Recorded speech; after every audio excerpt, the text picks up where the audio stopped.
World-class faculty, cutting-edge labs and immersive learning. A vibrant campus life beyond the classroom. SGT University, nurturing future leaders.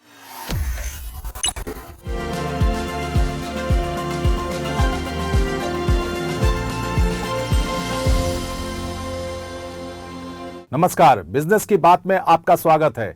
Bharat और America के साथ जो है वो जल्द ही मिनी ट्रेड डील होने जा रहा है और आपको बता दें कि अमेरिका पाकिस्तान के साथ भी मिनी ट्रेड डील कर रहा है, लेकिन अमेरिका की दिलचस्पी फिलहाल पाकिस्तान में नहीं आ रहा है। इसलिए नहीं है कि पाकिस्तान का कभी आपने नहीं सुना होगा डोनाल्ड ट्रंप पाकिस्तान का जिक्र कर रहे हो कि हम जल्द ही पाकिस्तान के साथ डील करने वाले हैं, लेकिन वो बार बार कहते हैं कि हम भारत के साथ डील करने जा रहे हैं, जल्द ही हम भारत के साथ ट्रेड डील करने जा रहे हैं। ऐसा इसलिए वो कहते हैं कि भारत एक बड़ा बाजार है, भारत की अपनी एक क्षमता है, भारत जो है वो 5 ट्रिलियन इकोनॉमी बनने जा रहा है। अभी भारत जो है वो 4 ट्रिलियन डॉलर की इकोनॉमी हो चुकी है। तो ऐसे में जो है भारत और पाकिस्तान के बीच कोई तुलना नहीं है। और आपको एक चीज और बता दें, पाकिस्तान जो है उससे अमेरिका का व्यापार जो है सिर्फ $7 बिलियन का है, $7 बिलियन।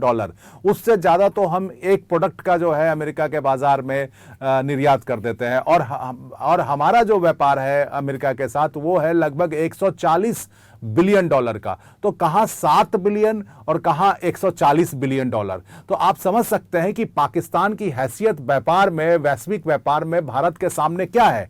तो अब पाकिस्तान इस $7 बिलियन में पाकिस्तान जो है वो $5 बिलियन का अमेरिका को निर्यात करता है और लगभग 2-2.5 बिलियन जो है वो अमेरिका से आयात करता है पाकिस्तान। अब पाकिस्तान जो है वो तो इसलिए पाकिस्तान पे कोई फर्क नहीं पड़ता है, पाकिस्तान अपने पूरे बाजार को अमेरिका के लिए खोल सकता है। लेकिन सवाल ये उठता है कि अमेरिकन कंपनी पाकिस्तान में बेचेगा क्या बेचेंगी?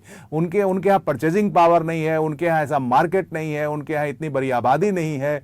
सबसे बड़ी बात है कि आपके पास परचेजिंग कैपेसिटी होनी चाहिए, आपकी खरीदारी क्षमता होनी चाहिए। तो पाकिस्तान में ऐसा नहीं है। तो इसलिए अमेरिका जो है, अभी 2 दिन पहले अमेरिका ने इंडोनेशिया के साथ ट्रेड डील किया और इंडोनेशिया पे अमेरिका ने 19% का शुल्क लगाया है। और अमेरिका राष्ट्रपति जो है ट्रंप ने कहा कि अब इंडोनेशिया के साथ हमने डील कर लिया और इसी तर्ज पे हम भारत के साथ डील करने जा रहे हैं। बहुत जल्द भारत के साथ हम लोग वी आर वेरी क्लोज, उनका स्टेटमेंट था, उनका यह बयान था कि हम लोग बहुत ही नज़दीक हैं भारत के साथ डील करने में। लेकिन क्या भारत अब अपना क्या रुख रख रहा है वहां पर, इसके बारे में भी थोड़ा हम आपके साथ जिक्र करना चाहते हैं। ये बताना चाहते हैं आपको कि भारत अपना जो है सब कुछ सारा स्टैंड क्लियर कर चुका है और भारत अब वेट एंड वॉच की पोजीशन में है। वेट एंड वॉच इसलिए मैं कह रहा हूं कि भारत की जो सरकार है वो अमेरिका को बता दिया गया है भारत की सरकार की तरफ से, भारत सरकार की तरफ से, कि इससे ज़्यादा हम आपको अपने यहाँ शुल्क में छूट नहीं दे सकते हैं।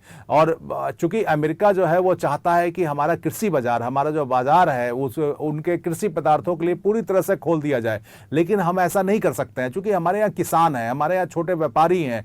अगर अमेरिका से सस्ते में बिल्कुल अनाज आने लगेगा, सब कुछ तमाम चावल, दाल, गेहूं, मक्का, सोयाबीन, सब्जी, फ्रूट्स, सब फल सब आने लगेंगे, तो हमारे जो व्यापारी हैं, हमारे जो छोटे किसान हैं, वो उनकी हालत खराब हो जाएगी, इसलिए कि वो compete नहीं कर पाएंगे। वो अपने किसानों को बहुत अधिक सब्सिडी देता है अमेरिका, और वहाँ से अगर सस्ते दाम पे सोयाबीन आने लगेगा तो हमारे सोयाबीन किसान मर जाएंगे, मक्के किसान मर जाएंगे। दाल चावल अगर वो अमेरिकन बिकने लगेगा तो इंडियन दाल चावल का क्या होगा? तो ये एक बहुत बड़ा सवाल है। दूसरी बात है कि हम लोग कृषि एक्सपोर्ट भी अपना बढ़ा रहे हैं, हम जो है कृषि निर्यात भी बढ़ा रहे हैं। तो अगर अमेरिका से हम आयात करना शुरू कर देते हैं कृषि पदार्थों का, तो हम अपने कृषि निर्यात को नहीं बढ़ा सकेंगे। इसलिए नहीं बढ़ा सकेंगे कि हमारे फार्मर्स को जब पैसा कम मिलने लगेगा, वो कम्पिटिटिव नहीं रह जाएंगे, तो वो फिर हतोत्साहित हो जाएंगे और अपना प्रोडक्शन जो है उनका प्रभावित होगा, उत्पादन प्रभावित होगा। तो इन सब चीज़ों को देखते हुए भारत जो है वो कृषि को लेकर काफ़ी अपना स्टैंड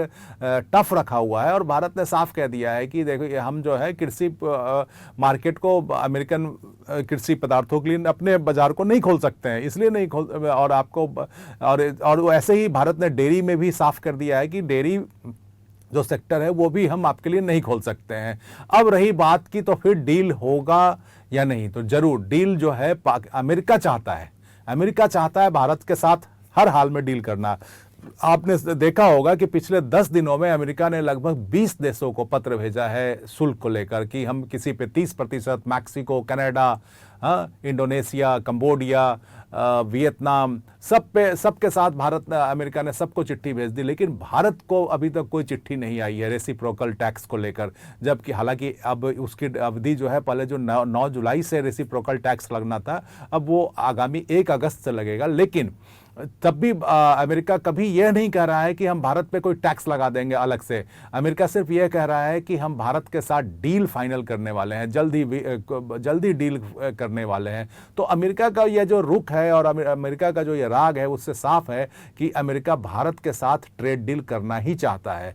और अमेरिका की भी मजबूरी है। अगर आप देखिए अमेरिका चीन को कभी नहीं चाहता। आप देखिए कि ट्रंप जब पहली बार राष्ट्रपति बने थे, तब भी ट्रंप ने चाइना के खिलाफ पूरा एक ट्रेड वॉर जैसा स्टार्ट किया था और उसका फायदा वियतनाम ले गया था। उस समय भारत जो है वो बहुत तैयार नहीं था, तो हम वहाँ के अमेरिकन कंपनियों को बहुत लुभा नहीं सके और उसका फायदा वियतनाम को मिला। लेकिन इस बार अमेरिका खुद चाहता है कि अमेरिकन कंपनी चीन की जगह भारत में उत्पादन शुरू करे और भारत से ही सब जगह निर्यात करे। और अमेरिकन कंपनी भी यही चाहती है, क्योंकि इसका सबसे बड़ा जो कारण है वो ये है कि भारत में श्रम जो है वो सस्ता है। हमारे यहाँ देश में जो है काफ़ी सस्ते श्रम है इन कंपेरिजन टू, अगर हम चाइना की ही बात करें या अमेरिका की बात करें, तो उनकी तुलना में हमारे जो श्रम है सस्ते हैं। इसलिए सस्ते हैं कि एक तो हमारे यहाँ जो है काफ़ी ग्रेजुएट्स हैं, इंजीनियर बहुत हैं, और आजकल आपको पता है कि जो भी मैन्युफैक्चरिंग है वो काफ़ी, जो 4th जनरेशन इंडस्ट्रियल रिवोल्यूशन जो आया,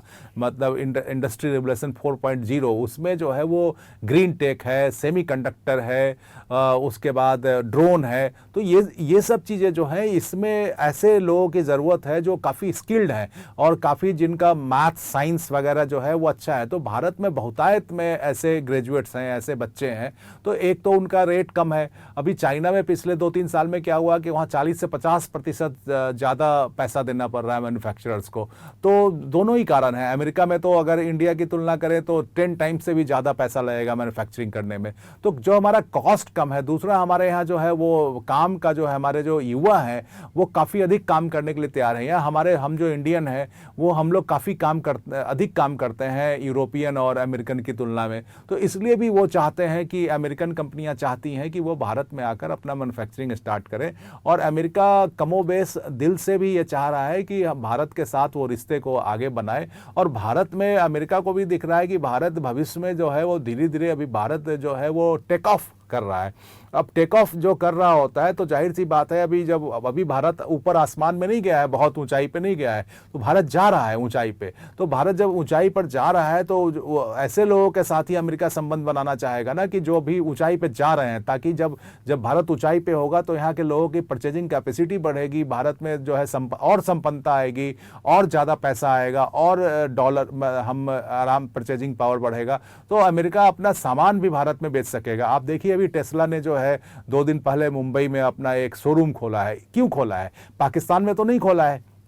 इसलिए पाकिस्तान में नहीं खोलेगा कि 62 लाख की कार को पाकिस्तान में खरीदेगा कौन?